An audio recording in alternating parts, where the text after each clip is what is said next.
السلام علیکم ورحمۃ اللہ وبرکاتہ۔ جی آج کا جو میرا ٹاپک ہے وہ یہ ہے کہ حضرت جبریل علیہ السلام تمام مومنوں سے مصافحہ کرتے ہیں۔ ایک عجیب و غریب اثر جس کا تعلق لیلۃ القدر سے ہے، امام ابو محمد بن ابو حاتم رحمۃ اللہ علیہ نے اپنی تفسیر میں اس سورۃ کی تفسیر میں حضرت کعب رضی اللہ تعالیٰ عنہ سے یہ روایت وارد کی ہے کہ سدرۃ المنتہا جو 7ویں آسمان کی حد پر جنت سے متصل ہے، جو دنیا اور آخرت کے فاصلے پر ہے، اس کی بلندی جنت میں ہے، اس کی شاخیں اور ڈالیاں کرسی تلے ہیں، اس میں اس قدر فرشتے ہیں جن کی گنتی اللہ تعالیٰ کے سوا اور کوئی نہیں جانتا، اس کی ہر شاخ پر بے شمار فرشتے ہیں، ایک بال برابر بھی جگہ ایسی نہیں جو فرشتوں سے خالی ہو۔ اس درخت کے بیچوں بیچ حضرت جبریل علیہ السلام کا مقام ہے۔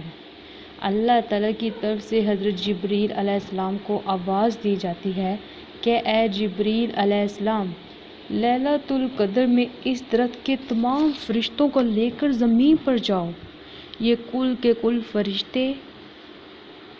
رحمت والے ہیں جن کے دلوں میں ہر مومن کے لیے رحم کے جذبات موزن ہے۔ سورج غروب ہوتے ہی یہ کل کے کل فرشتے حضرت جبریل کے ساتھ لیلۃ القدر میں اترتے ہیں، تمام روئے زمین پر پھیل جاتے ہیں، ہر جگہ سجدے میں قیام میں مشغول ہو جاتے ہیں اور تمام مومن مردوں اور مومن عورتوں کے لیے دعائیں مانگتے رہتے ہیں۔ ہاں، گرجا گھر، مندر میں، آتش کدے میں، بت خانے میں، غرض خدا کے سوا اوروں کی جہاں پرستش ہوتی ہے وہاں تو یہ فرشتے نہیں جاتے،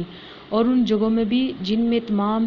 گندی چیزیں ڈالتے ہو، اور اس گھر میں بھی جہاں نشے والا شخص ہو یا نشے والی چیز ہو، یا جس گھر میں کوئی بت گرا ہوا ہو، یا جس گھر میں باجے گاجے گھنٹیاں ہو یا کوڑا کرکٹ ڈالنے کی جگہ ہو، وہاں تو یہ رحمت کے فرشتے نہیں جاتے، لیکن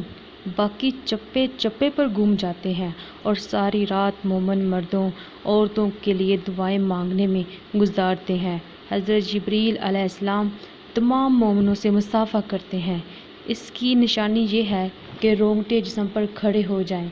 دل نرم پڑ جائے، آنکھیں بہہ نکلیں۔ اس وقت آدمی کو سمجھ لینا چاہیے کہ اس وقت میرا ہاتھ حضرت جبریل علیہ السلام کے ہاتھ میں ہے۔ غرض کہ فجر ہونے تک فرشتے اس طرح رہتے ہیں، پھر سب سے پہلے حضرت جبرائیل علیہ السلام چڑھتے ہیں اور بہت اونچے چڑھ کر اپنے پروں کو پھیلا دیتے ہیں، بالخصوص ان 2 سبز پروں کو جنہیں اس رات کے سوا وہ کبھی نہیں پھیلاتے، یعنی انہوں نے سال میں کبھی ان 2 سبز پروں کو نہیں کھولا جو وہ اس رات کو کھولتے ہیں۔ یہی وجہ ہے کہ سورج کی تیزی ماند بڑھ جاتی ہے اور شعاعیں جاتی رہتی ہیں، پھر ایک ایک فرشتے کو پکارتے ہیں اور سب کے سب اوپر چڑھتے ہیں، پس فرشتوں کا نور اور جبریل علیہ السلام کے پروں کا نور مل کر سورج کو مانند کر دیتا ہے۔ ماشاءاللہ، اس دن سورج مدھم رہ جاتا ہے۔ حضرت جبریل علیہ السلام اور یہ سارے فرشتے، سارے کے سارے بے شمار فرشتے اس دن آسمان و زمین کے درمیان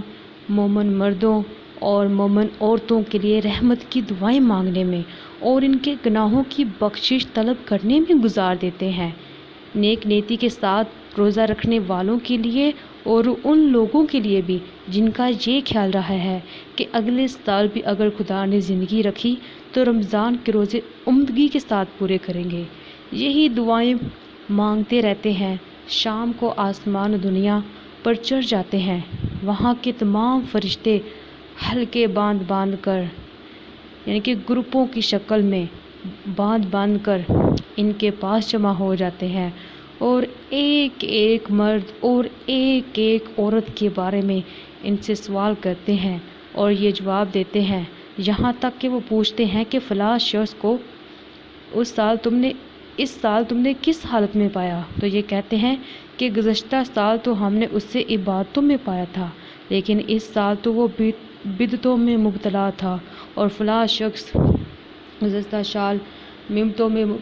مبتلا تھا، لیکن اس سال ہم نے اس کے سنت کے مطابق عبادتوں میں پایا۔ پس یہ فرشتے اس پہلے شخص کے لیے بخشش کی دعائیں مانگنی موقوف کر دیتے ہیں اور اس دوسرے شخص کے لیے دعائیں مانگنی شروع کر دیتے ہیں، اور یہ فرشتے انہیں سناتے ہیں کہ ہم نے فلاں فلاں کو ذکر اللہ میں پایا، اور فلاں کو رکوع میں، اور فلاں کو سجدے میں، اور فلاں کو کتاب اللہ کی تلاوت میں، غرض کے ایک رات دن یہاں گزارا کہ دوسرے آسمان پر جاتے ہیں، یہاں یہی ہوتا ہے، یہاں تک کہ سدرۃ المنتہا میں اپنی اپنی جگہ پہنچ جاتے ہیں، اپنی اپنی جگہ پہنچ جاتے ہیں۔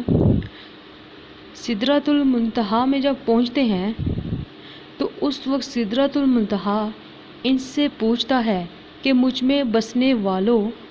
میرا بھی تم پر حق ہے، میں بھی ان سے محبت رکھتا ہوں جو خدا تعالیٰ سے محبت رکھیں، ذرا مجھے تو لوگوں کی حالت کی خبر دو اور ان کے نام بتاؤ۔ حضرت کعب احبار رضی اللہ تعالیٰ عنہ فرماتے ہیں کہ اب فرشتے اس کے سامنے گنتی کر کے اور ایک ایک مرد عورت کا ماولدیت کے نام بتلاتے ہیں، پھر جنت سدرۃ المنتہا کی طرف متوجہ ہو کر پوچھتی ہے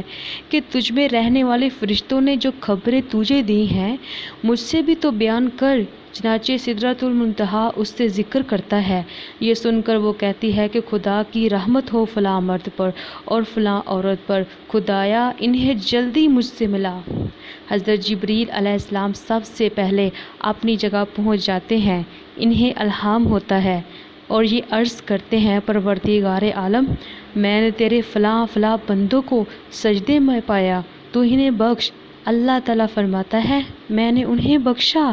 حضرت جبرائیل علیہ السلام اسے عرش کے اٹھانے والے فرشتوں کو سناتے ہیں، پھر سب کہتے ہیں کہ فلاں فلاں مرد عورت پر اللہ تعالیٰ کی رحمت ہوئی اور مغفرت ہوئی۔ پھر حضرت جبریل علیہ السلام خبر دیتے ہیں کہ خدا باری تعالیٰ فلاں شخص کو گزشتہ سال تو عامل سنت اور عابد چھوڑا تھا، لیکن اس سال تو وہ بدعتوں میں پڑ گیا ہے اور تیرے احکام سے روگردانی کر لی ہے۔ اللہ تعالیٰ فرماتا ہے، اے جبریل، اگر یہ مرنے سے 3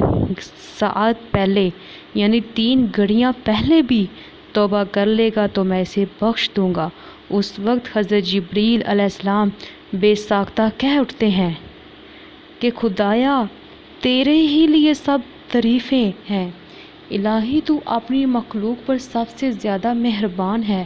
بندوں پر تیری مہربانی خود ان کی اپنی مہربانی سے بھی بڑی ہوئی ہے۔ اس وقت عرش اور اس کے آس پاس کی چیزیں اور پردے اور تمام آسمان جنبش میں آ جاتے ہیں اور کہہ اٹھتے ہیں، الحمدللہ الرحیم، الحمدللہ الرحیم۔